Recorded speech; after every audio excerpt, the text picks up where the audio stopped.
St. Vincent and the Grenadines is a small island developing state located in the Eastern Caribbean. The country is comprised of a main island, St. Vincent, and a chain of 32 islands and keys called the Grenadines. It has been a part of the Commonwealth of Nations since 1979. St. Vincent has made significant progress in the field of education. The goal is to provide high-quality education for citizens from early childhood to adulthood. The major aim is to have at least one university graduate on average per household by the year 2025. These goals are being made possible due to the education revolution that has been taking place since 2001. The education system in St. Vincent and the Grenadines has 4 stages. They are pre-primary, 3 to 5 years old, primary, 5 to 12 years old, secondary, 12 to 16 years old, and tertiary, 17 years and over. According to the Sousa 2015, formal education in St. Vincent and the Grenadines was first started by the churches. In 1849, the colonial government offered educational services to its citizens. Now, in 2024, most of the educational institutions are the property of the state or government assisted. The Education Act of 2006 in St. Vincent and the Grenadines outlines the policy for compulsory education. Part 3, Rights and Responsibilities of Students and Parents, Division 1, Students' Rights and Responsibilities, states that 1. The Chief Education Officer shall provide for every person of compulsory school age who resides in St. Vincent and the Grenadines in this section called the Student an educational program consistent with the requirements of this Act. 2. For the purposes of meeting the obligation under subsection 1, the Chief Education Officer shall a. Enroll the student in an educational program offered by a public school or an assisted private school. B. Direct the student to enroll in an educational program offered by a private school. C. Provide special education for the student. Or E. Permit the student to undertake a home education program. 3. Except in the case of a student who is transferred under Section 55(2)(b, if a student is directed to enroll in an educational program under subsection 2b, the government shall pay the fees and other costs, if any, consequent to the student's attendance at an educational program.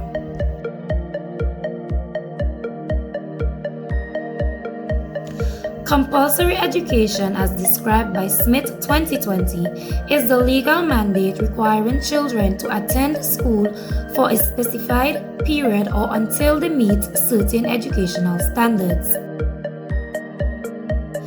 Compulsory education laws have been implemented in many countries as a means of providing equal opportunities for education to all children, regardless of their socio-economic background.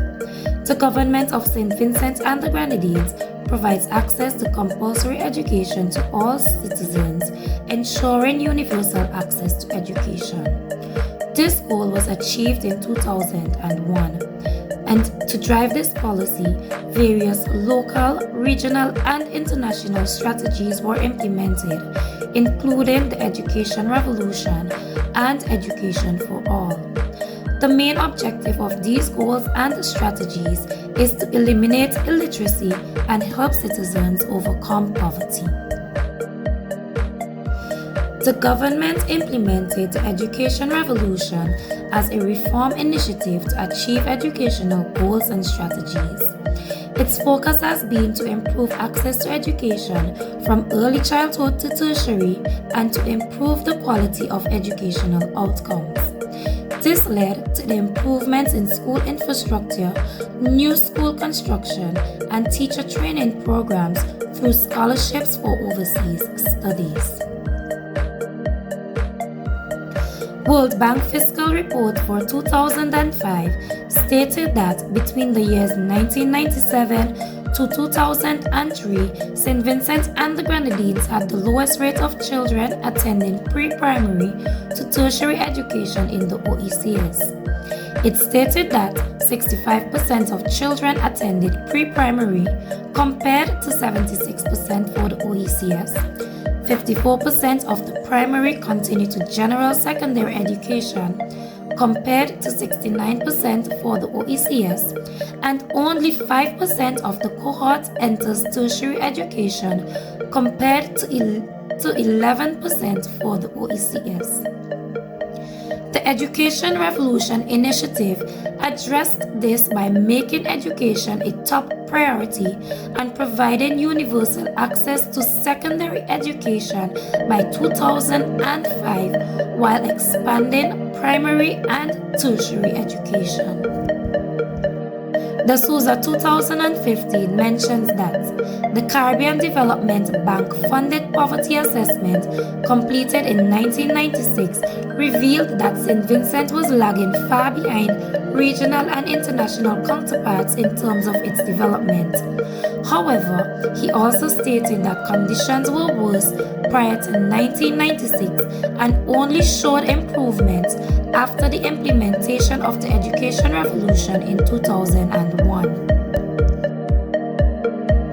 Another one of the initiatives taken up by the government of St. Vincent and the Grenadines was the Education for All Dakar Framework for Action 2000. UNESCO, the United Nations Development Programme, UNICEF, and the World Bank funded the Education for All movement in 1990 to improve education almost worldwide. In 2000, St. Vincent and the Grenadines and 188 other countries and their partners adopted the EFA goals, two of which aligns with the Millennium Development Goals 2 and 3, which refer to universal primary education and gender parity.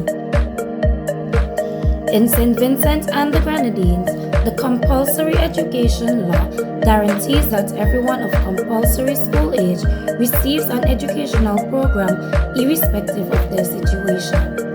This dedication to ensuring universal access contributes to making sure that every child has the chance to receive an education, no child left behind. The law also offers multiple ways to satisfy the educational requirements, such as enrolling in home education programs, special needs programs, or public or assisted private schools. Although allowing home education can give families flexibility, it may be difficult to guarantee the standard of instruction and compliance with regulations. The quality of education that students received may be compromised in home education settings due to the lack of oversight and accountability.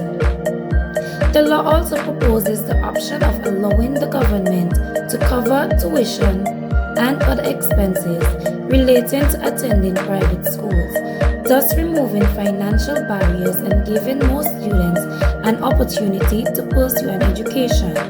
However, government resources may be strained by offering special education and financial aid for attending private schools. The accessibility and quality of these educational options may be constrained in the absence of adequate budgetary planning and allocation.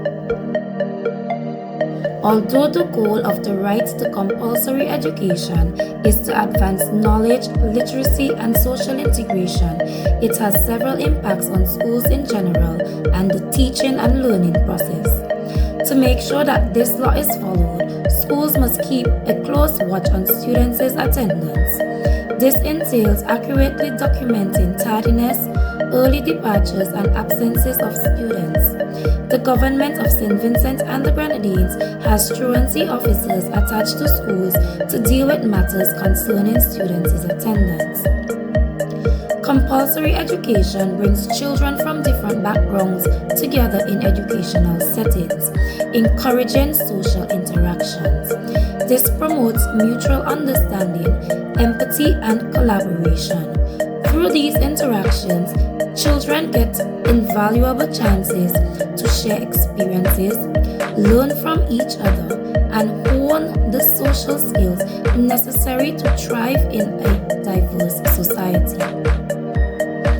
It also gives disadvantaged children the chance to break the cycle of poverty through education, as it can aid in the reduction of socio-economic inequalities. In St. Vincent and the Grenadines, compulsory education has enabled equity in the access of education resources by providing services to persons from poorer families. The government has also implemented a student loan service to tertiary education for the less fortunate. It lessens the school dropout rate at a young age. Compulsory education laws require children to attend school up to a certain age or educational level. This law requiring compulsory education is supported by penalties or fines for non-compliance. Parents who might otherwise consider allowing their children to drop out of school at a young age are deterred by the threat of legal consequences. The compulsory education law guarantees students with special needs the legal right to receive an education on par with their peers, laying the groundwork for inclusion. This mandate forces schools to provide the tools and assistance they need, promoting inclusive practices that promote socialization and skill development. Compulsory education has seen numerous positive effects. However, there are also negative. These include the lack of access to resources for schools and teachers. This impedes students' intellectual and creative growth due to the inability to meet their varied learning needs and interests. Students who do not value their education may become disengaged and resentful as a result of mandatory schooling. This could lead to disruptive behavior in classrooms. In St. Vincent and the Grenadines, primary school students are assigned to specific zones, and as a result, they may be required to attend their neighborhood schools. Unfortunately, not all schools offer the same quality of education, and this can lead to educational inequality. In particular, students from disadvantaged or low-income neighborhoods may be sent to schools with fewer resources, less qualified teachers, and poorer academic results. This perpetuates a cycle of disadvantage and can make it difficult for these students to overcome the challenges they face. Furthermore, the Ministry of Education keeps implementing a lot of foreign programs, putting teachers under pressure to ensure that no student is left behind. Classroom management becomes more difficult as a result of larger student populations brought about by compulsory education. Last but not least, lack of training and professional development for teachers has been an ongoing issue. Various strategies can be implemented to alleviate the effects of compulsory education on educational institutions, educators, and learners. These include establishing welcoming classrooms that encourage diversity and teamwork among students, encourage healthy relationships among students, and conflict resolutions. Schools may also need to use resources more wisely on the mandatory education to meet the increasing need for instruction. Schools will need to provide professional development for teachers and staff to handle the opportunities and challenges that come with compulsory education. Support tailored to each student's need, be they special education needs, disabled needs, or even remediation, is imperative in the case of compulsory education. To address these students' particular needs, schools may provide specialized services, programs, and interventions. This analysis has provided insight into the complex effects that laws requiring students to attend school have on educators, students, and schools. These laws support inclusivity and the basic right to education, but they also have shortcomings in terms of equity, resource limitations, and enforcement. Notwithstanding the obstacles encountered in bolstering various international education initiatives, the St. Vincent and the Grenadines government guarantees the fulfillment of its obligations.